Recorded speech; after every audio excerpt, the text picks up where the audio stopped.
Natália deu aula na Câmara dos Deputados e cala os bolsonaristas. Pessoalmente, eu acho que Bolsonaro merecia ficar preso para sempre. Mas isso só me reafirma a importância dos direitos humanos.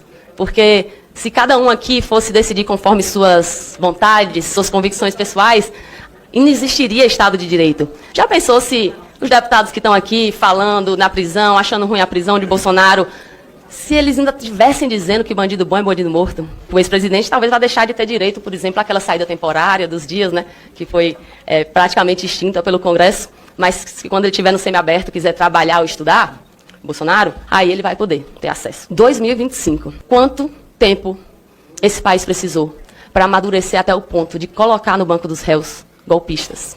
Eu sou de Natal, Rio Grande do Norte, presidente. Queria dizer o que eu estava fazendo no dia do segundo turno. Eu estava indo junto com outros advogados, porque também sou, ao Tribunal Regional Eleitoral, para fazer uma denúncia da ação que estava ocorrendo naquele dia, de tentar impedir o fluxo de eleitores, não só no meu estado, mas em tantos outros estados do Nordeste. Aqueles atos representaram uma forma de jogar no lixo o voto do nosso povo.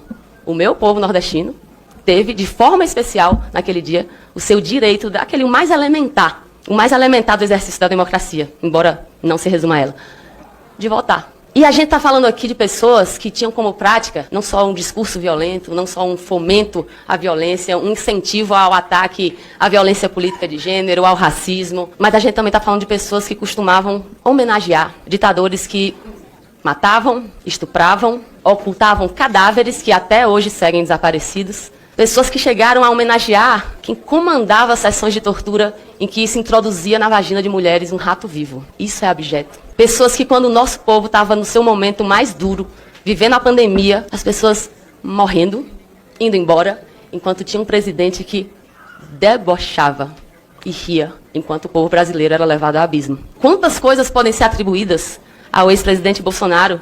É um traidor da pátria, é um inimigo do povo brasileiro, ladrão e contrabandista de joias, adorador de torturador, estelionatário, frouxo, fujão, chefe de organização criminosa, covarde, organizador de rachadinha, parceiro de miliciano, assassino. Coveiro ele disse que não era, né? Um genocida, um mentiroso compulsivo, um obstrutor da justiça, um fraudador de cartão de vacina, um traficante de medicamento proibido, essa foi uma das mais recentes que a gente descobriu, um espalhador de vírus, uma fraquejada da humanidade, um propagador de fake news, um racista, um mau militar, um péssimo presidente. Essa cena toda que eles estão fazendo, de repente todo mundo ficou doente, há um mês estavam dizendo que era um candidato a presidente, que ia rodar o Brasil, e aí de repente está todo mundo doente, sem condições. Um ex-ministro que disse que desde 2018 estava com Alzheimer. Alzheimer é uma doença séria, presidente, e que está sendo usada agora para se referir a um período, inclusive, em que esse condenado estava exercendo um mandato no governo federal. É óbvio que punir golpistas não garante que nada errado venha acontecer depois. Mas se a gente não pune, isso é praticamente uma certeza de que vai acontecer de novo. E a gente está falando do ex-presidente que, quando era deputado, tinha na porta do seu gabinete um cartaz que dizia assim: quem procura osso é cachorro. Ele se dirigia aos familiares daquelas pessoas que foram assassinadas pela ditadura e tiveram os seus corpos ou escondidos até hoje ou destruídos. Ele se dirigia a essas famílias como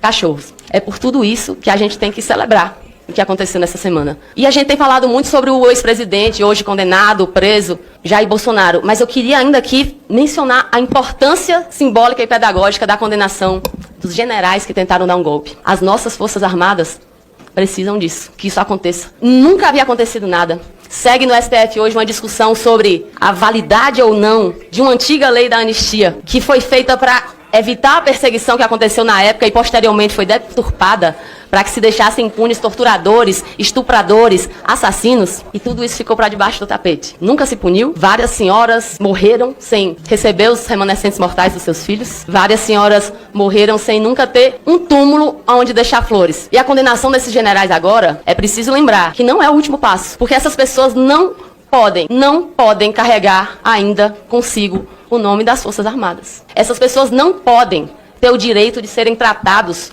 com privilégios, enquanto, na verdade, não cometeram crime militar nenhum, cometeram crimes comuns. Estão falando de violação de direito dos presos, pelo amor de Deus. Eles estão tendo privilégios. O ex-presidente Bolsonaro ele não está em prisão preventiva mais. Ele está condenado e devia ir para um presídio, assim como os generais.